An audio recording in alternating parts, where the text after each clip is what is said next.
Tidak terasa hari ini ternyata kita sudah tiba di tanggal 25 Desember. Dan mungkin seminggu lagi kita akan masuk tahun yang baru. Nah, nanti saudara tahun baru, saudara akan diberi banyak waktu kesempatan yang mau bersaksi ya, pribadi, keluarga nanti di tahun baru ya.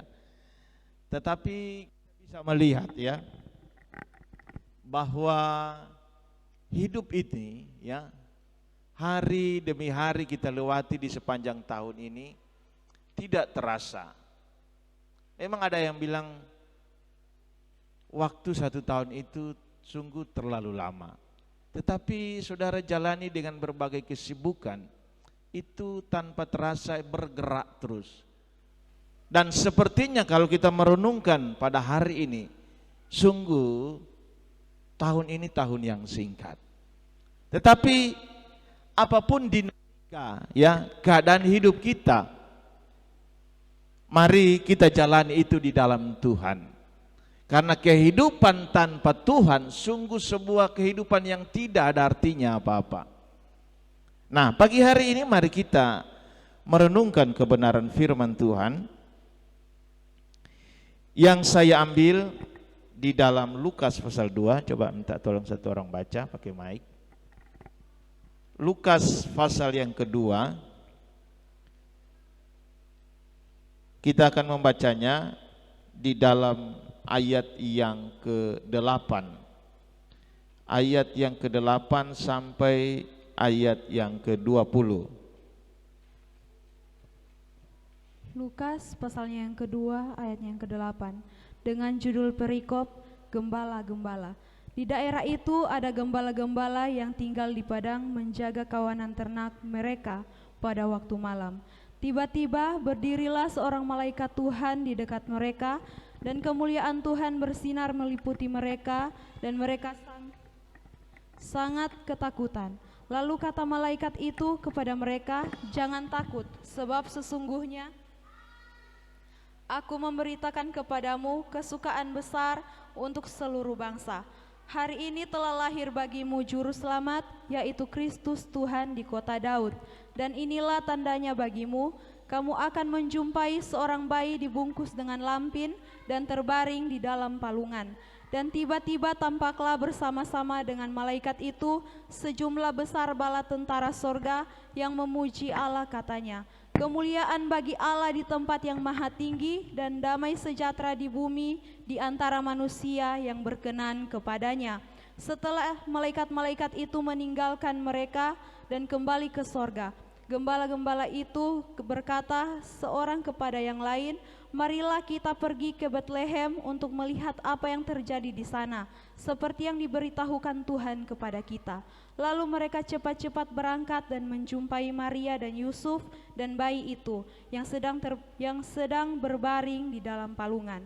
Dan ketika mereka melihatnya, mereka memberitahukan apa yang telah dikatakan kepada mereka tentang anak itu. Dan semua orang yang mendengarnya heran tentang apa yang dikatakan gembala-gembala itu kepada mereka. Tetapi Maria menyimpan segala perkara itu di dalam hatinya dan merenungkannya.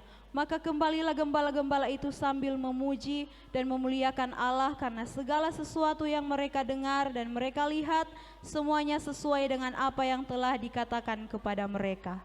Iya, saudara perhatikan di ayat yang ke-20, ya, di sana ditulis demikian. Maka kembalilah gembala-gembala itu sambil memuji dan memuliakan Allah karena segala sesuatu yang mereka dengar dan mereka lihat, semuanya sesuai dengan apa yang telah dikatakan mereka. Nah, mari kita merenungkan firman Tuhan di mana kita menjalani hari-hari hidup kita dengan iman kepada Tuhan. Nah, kalau kita melihat konteks pembacaan ayat ini, gembala-gembala ini bukan orang-orang yang istimewa pada waktu itu. Mereka orang-orang biasa. Kalau di ayat yang ke-8 tadi, gembala-gembala ini sedang menjaga ternak. Tidak hanya siang hari, tapi sampai pada malam hari. bahkan mungkin bisa semalam suntuk. Nah, firman tentang kelahiran Yesus itu datang saat malam hari, pada saat malam sunyi senyap, orang lain sedang berbaring dan tidur. Tetapi di dalam kegelapan ada satu kelompok yang tidak tidur, yaitu gembala-gembala. Di dalam malam yang sepi, malam yang hening, malam yang sunyi dan senyap, kelompok ini tetap bertahan untuk tidak terbawa dengan keheningan, kesunyian malam. Mereka ada di dalam aktivitas mereka, yaitu mereka menjaga kawanan domba. Dan Allah melihat bukan kebetulan, tetapi Allah melihat bahwa mereka yang terjaga di keheningan malam. Dan firman tentang kelahiran Yesus itu datang kepada mereka pada waktu malam. Sebuah berita yang luar biasa, berita yang menyukakan. Pertama mereka heran, mungkin ada sedikit ketakutan saat kemuliaan Allah meliputi tempat di mana mereka menjaga kawanan domba itu. Mereka kaget dengan datangnya sosok malaikat yang memberi sebuah kabar sukacita. Setelah mereka mendengar kabar tentang kelahiran Tuhan Yesus, mereka pun bertanya satu sama yang lain, di manakah itu? Dan mereka mencari tahu. Kalau di sana ditulis, ya, mereka ke Bethlehem mencari tahu tentang berita yang mereka dengar di kesunyian malam itu. Dan akhirnya mereka mendapatkan, ya, bahwa seorang bayi, ya, yang terbungkus, yang lahir di kandang yang hina. Setelah mereka mendapatkan dan melihat apa yang terjadi, ya, kemudian mereka bersorak, yang artinya kalau saudara perhatikan di ayat ke-20, maka kembalilah gembala-gembala itu sambil memuji dan memuliakan Allah. Mereka kembali setelah mereka melihat bahwa berita yang mereka dengar itu ternyata sungguh terjadi, sehingga hasil yang mereka dapatkan, mereka memuji dan memuliakan Allah karena segala sesuatu yang mereka dengar dan mereka lihat, semuanya itu sesuai dengan apa yang telah dikatakan kepada mereka. Dengan mereka melihat bahwa benar Yesus telah lahir, dan ini sungguh menyatakan bahwa berita itu berisi sebuah kepastian. Nah, iman itu kita kepada Tuhan berisi tentang kepastian bahwa apa yang disampaikan, apa yang diberitakan kepada kita, apa yang dijanjikan kepada kita, itu sesuatu hal yang pasti. Karena sungguh hidup di dalam Kristus memiliki kepastian hidup. Ya. Hari-hari ini manusia dilanda dengan ketidakpastian hidup. Apalagi dengan pandemi ini. Serba tidak pasti bagaimana tahun depan. Serba tidak bisa diprediksi bagaimana apa yang akan terjadi tahun depan. Semuanya serba spekulasi. Sehingga hari-hari hidup manusia ini penuh dengan ketidakpastian. Penuh dengan ketidakpastian. Sehingga yang terjadi adalah sebuah praduga-praduga. Nah, orang kalau jalani hidup dengan ketidakpastian, maka tanpa sadar kita diliputi dengan kekhawatiran, ketakutan, kecemasan. Aduh, bagaimana usaha saya nanti tahun depan? Seandainya varian Omikron, kemudian datang lagi gelombang yang ketiga dengan varian ini, bagaimana usaha saya? Bagaimana pekerjaan saya? Bagaimana pendidikan anak-anak saya? Bagaimana masa depan saya? Penuh dengan tanda tanya, dan inilah kehidupan yang tidak memiliki kepastian hidup.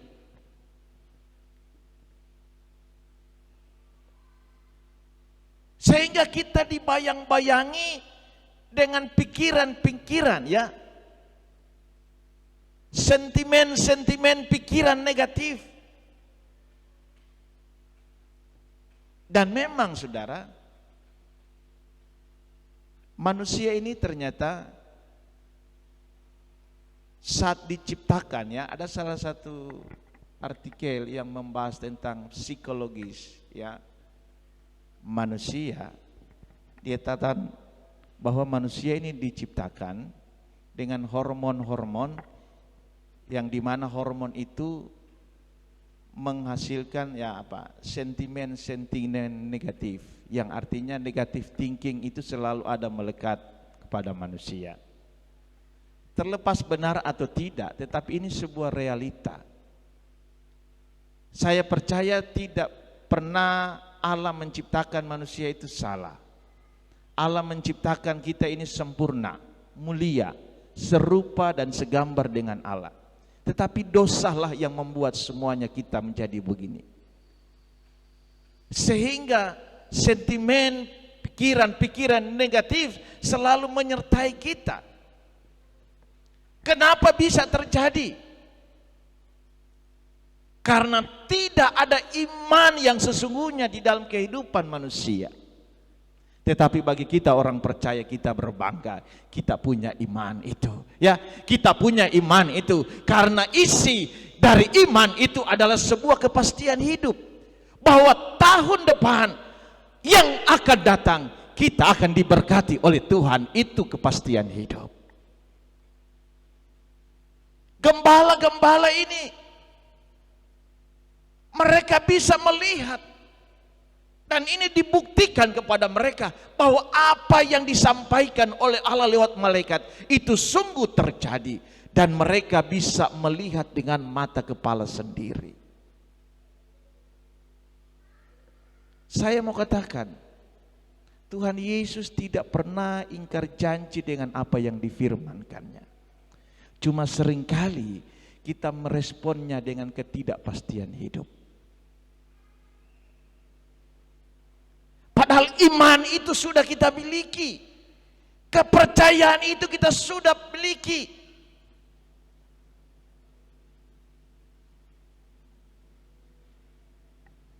Yang saya inginkan pagi hari ini, kita teguhkan iman kita. Itu satu kunci saja.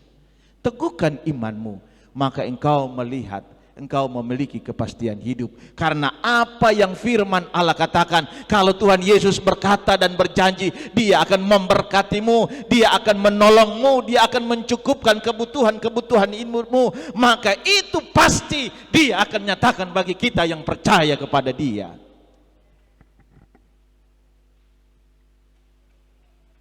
Itu bukan kebohongan, itu bukan berita hoax. Sekali lagi, Tuhan tidak memberikan harapan-harapan yang palsu bagi anak-anaknya. Apa yang Dia sampaikan, apa yang Dia janjikan, itu akan Dia nyatakan bagi kita. Mari lewat momen Natal ini, lewat kelahiran Yesus yang kita peringati, ya, mengingat kembali. Sekalipun mungkin tanggal 25 bukan sesuatu tanggal yang pasti di mana Yesus lahir, tetapi dia punya kejadian tentang kedatangan Yesus itu, di mana firman itu menjadi manusia. baiklah itu melekat dan tinggal di hati kita, bahwa Dia ada berjalan bersama kita, di mana Dia akan memberikan kita kepastian hidup akan datang tentang kehidupan kita. Dia memberikan kepastian akan setiap firman-Nya, akan setiap janjinya kepada kita. Sehingga saya katakan pagi hari ini, jangan kita terpengaruh dengan dunia. Ya, dunia hanya sebatas memberi prediksi ekonomi, prediksi keadaan dunia. Wow, akan ada begini, baru prediksi. Sehingga kita takut, kita begini, oh nanti tahun depan hidup kita akan baik. Itu cuma ramalan. Tetapi kalau kita pakai dasar firman, hidup di dalam Tuhan, katakan kepada Tuhan, saya percaya, saya yakin hari ini aku diberkati. Saya yakin tahun depan aku akan diberkati. Kenapa? Karena kita memiliki iman yang sesungguhnya. Jangan pernah dibodohi dengan keadaan dunia, saudara. Jangan pernah dibodohi dengan peristiwa-peristiwa yang ada. Mungkin realita ada banyak gejolak-gejolak yang terjadi hari-hari ini. Mulai dari gejolak alam lewat bencana-bencana alam, sampai pada gejolak-gejolak sosial, kehidupan bermasyarakat, akibat konflik-konflik politik, ya, sampai kepada gejolak-gejolak ekonomi, di mana terjadi penurunan, ya, inflasi dikatakan naik. Kalau saya dengar beberapa jemaat, ya,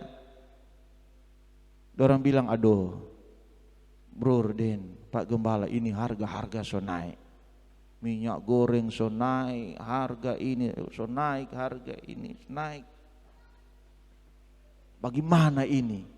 Lebih susah ini hidup. Tetapi bagi anak-anak Tuhan, kalau kita hidup beriman kepada Tuhan, tidak ada yang menyusahkan kita, karena Allah di pihak kita, Tuhan menuntun kita, Tuhan memberkati kita, dan itu sesuatu yang pasti. Jangan ragu ikut Tuhan, teguhkan imanmu, ya. Tahun depan memang rahasia, tetapi di dalam Tuhan, tahun depan tahun yang penuh berkat bagi anak-anak Tuhan, ya. Jangan takut dengan keadaan dunia. Jangan bimbang dengan keadaan-keadaan ekonomi, keadaan sosial.